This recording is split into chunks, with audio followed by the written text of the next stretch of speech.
Umukandida w'ishyaka ry'Abademokarate ku mwanya wa perezida wa Amerika Kamala Harris yahisemo guverineri wa leta ya Minnesota Tim James Walz kuzamubera visi perezida mu matora ateganyijwe mu kwezi kwa 11.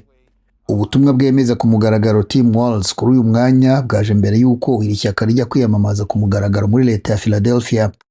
Abwira abarwanashyaka b'Abademokarate, Kamala Harris yavuze ko ashimishijwe n'icyemezo yafashe cyo kumuhitamo ngo bazafatanya kwiyamamaza.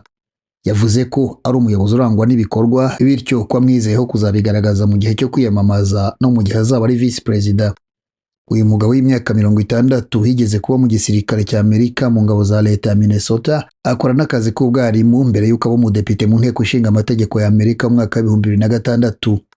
Yakoze ako kazi mu gihe cy'imyaka 12 ahava atorerwa kuba guverineri wa leta ya Minnesota mu mwaka wa 2018.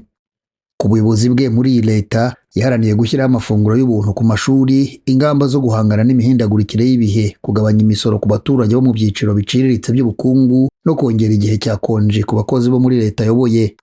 Ku rwego rw'igihugu azwiho guharanira uburenganzira bw'abagore ku birebana n'ubuzima bw'imyororokere. Ku rundi ruhande ashyira imbere inyungu z'abahinzi n'uburenganzira bwo gutunga intwaro.